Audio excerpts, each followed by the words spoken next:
अपने पोर्टफोलियो को eventually grow करने के लिए और अपने इन्वेस्टमेंट्स के अमाउंट को इंक्रीज करने के लिए SIPs are the best option. अगर आप लोग लॉन्ग टर्म में अट्रैक्टिव रिटर्न्स भी कमाना चाहते हैं तो एसआईपीज के थ्रू ऐसा किया जा सकता है। और अगर आप लोग एसआईपी के थ्रू इन्वेस्टमेंट करना चाहते हैं तो मार्केट में बहुत सारे ऐसे ऑप्शन हैं जहां पर आप लोग एसआईपी के थ्रू इन्वेस्टमेंट कर सकते हैं। लेकिन फिर भी बहुत सारे लोगों को लगता है कि क्या एसआईपी सच में इतनी ज्यादा इंपॉर्टेंट है, क्या एसआईपी के थ्रू इन्वेस्टमेंट करना एक बेस्ट ऑप्शन होता है या आपको लमसम इन्वेस्टमेंट करना चाहिए। ऐसा बहुत सारे लोगों को लगता है। तो चलिए आज के इस वीडियो में जानते हैं कि अगर आप लोग एसआईपी के थ्रू इन्वेस्टमेंट करते हैं तो आपको एसआईपी करने का क्या क्या बेनिफिट होता है, रिटर्न्स आपके कैसे इंक्रीज होते हैं और इसके अलावा और कौन कौन से फैक्टर्स हैं जो आपको एसआईपी करने के टाइम पर ध्यान रखने चाहिए। हर एक चीज के बारे में आज के इस वीडियो में डिटेल में डिस्कशन करने वाले हैं। तो हमेशा की तरह एज यूजुअल आज का वीडियो भी इंपॉर्टेंट और इंटरेस्टिंग होने वाला है। तो आज के इस वीडियो को शुरू करने से पहले अगर आप लोग इस चैनल पर नए हो तो सबसे पहले इस वीडियो को लाइक करो और इस चैनल को सब्सक्राइब करो। अगर आप लोग स्टॉक मार्केट में इन्वेस्टमेंट करते हैं एसआईपी के थ्रू तो ये करना काफी ज्यादा आसान होता है, क्योंकि एसआईपी के थ्रू इन्वेस्टमेंट करने पर आपको किसी भी टाइप की ज्यादा रिसर्च नहीं करनी पड़ती है और इसी के साथ साथ आपके इन्वेस्टमेंट ऑप्शंस पर आपको लॉन्ग टर्म में अट्रैक्टिव रिटर्न्स कमाने को मिलते हैं।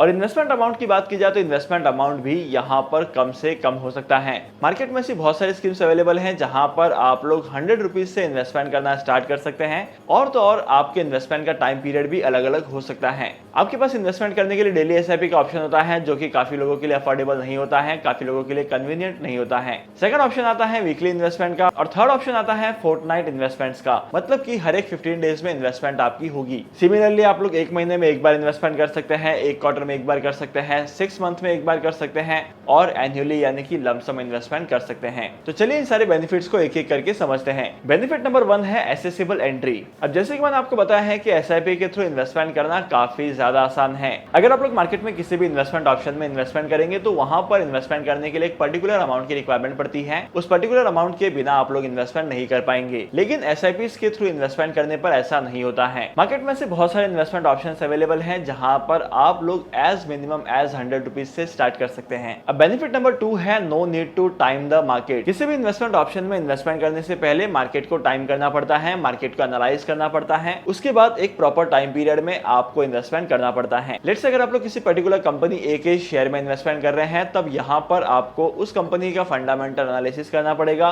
कंपनी के टेक्निकल्स को समझना पड़ेगा और उसके बाद आपको आइडेंटिफाई करना पड़ेगा कि क्या इन्वेस्टमेंट करने का ये सही टाइम है। लेकिन अगर आप लोग एसआईपीज के थ्रू इन्वेस्टमेंट करते हैं तो यहाँ पर इन सारी चीजों का पता लगाने की जरूरत नहीं पड़ती है। आप लोगों को एक पर्टिकुलर डेट डिसाइड करनी पड़ती है कि आपके पास पैसा उस दिन रहेगा और आपको उस दिन इन्वेस्टमेंट करनी है। इसके बाद आपकी इन्वेस्टमेंट जो है वो ऑटोमेटिक होते जाएगी और आपके इन्वेस्टमेंट का कॉस्ट भी ऑटोमेटिक एवरेज आउट हो जाएगा। बेनिफिट नंबर 3 है फ्लेक्सिबिलिटी का। एसआईपीज के तौर पर अगर आप लोग इन्वेस्टमेंट करते हैं तो आप ये डिसाइड कर सकते हैं कि आपको कितने अमाउंट का इन्वेस्टमेंट करना है, कौन से टाइम पीरियड में करना है और कितने टाइम पीरियड के लिए करना है। फॉर एन एग्जांपल अगर आप लोग किसी पर्टिकुलर एसआईपी में इन्वेस्टमेंट कर रहे हैं जहां पर आपका इन्वेस्टमेंट अमाउंट है 500 रुपीज का, आप हर मंथ की 1 तारीख को इन्वेस्टमेंट करने वाले हैं और आप 36 मंथ्स के लिए यानी कि 3 साल के लिए इन्वेस्टमेंट करने वाले हैं। इस तरीके से आप लोग अपनी एसआईपी के डेट को चूज कर सकते हैं, एसआईपी के अमाउंट को चूज कर सकते हैं और एसआईपी के टाइम को भी चूज कर सकते हैं। अब जैसे जैसे आपके इनकम का अमाउंट बढ़ता है वैसे वैसे आप अपने एसआईपी के इन्वेस्टमेंट के अमाउंट को भी इंक्रीज कर सकते हैं। मार्केट में इंक्रीमेंटल एसआईपी का ऑप्शन भी अवेलेबल होता है जहां पर आप अपने इन्वेस्टमेंट्स को परसेंटेज वाइज चेंज कर सकते हैं या सेकंड ऑप्शन आप अपने इन्वेस्टमेंट्स को अमाउंट वाइज चेंज कर सकते हैं। लेट्स से अगर आप लोगों ने 1000 रुपए का इन्वेस्टमेंट ऑलरेडी किया है तो आप लोग अपने इन्वेस्टमेंट के अमाउंट को 10% से इंक्रीज कर सकते हैं या तो आप लोग एनुअली 200 रुपीज पर मंथ से इंक्रीज कर सकते हैं।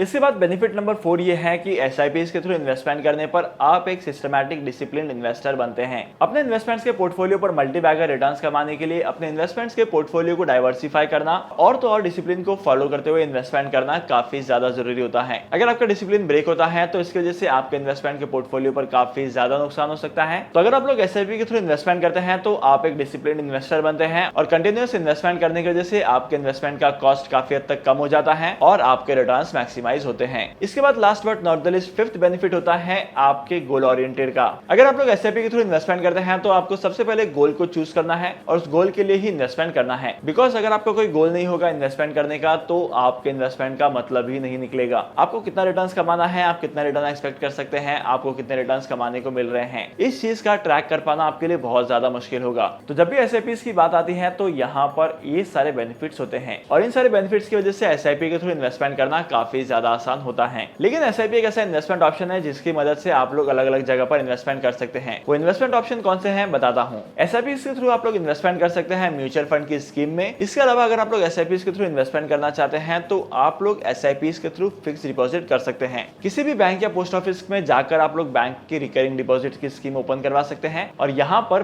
मंथ SIP के थ्रू इन्वेस्टमेंट कर सकते हैं। आई होप कि आज की इस वीडियो का कंटेंट आपको वैल्यूएबल लगा होगा। बाय द वे, SIPs को लेकर आपका कॉन्सेप्ट क्या कहता है मुझे कमेंट सेक्शन में जरूर बताना, और अगर आपको कोई डाउट है तो मुझे कमेंट सेक्शन में पूछना, वहां पर डिस्कशन करेंगे। तो आज के इस इंपॉर्टेंट वीडियो को यहीं पर खत्म करते हैं। मैं आपको मिलूंगा अगली वीडियो में नए टॉपिक के साथ, एक इंटरेस्टिंग टॉपिक के साथ। तब तक के लिए signing off, happy investing and good bye.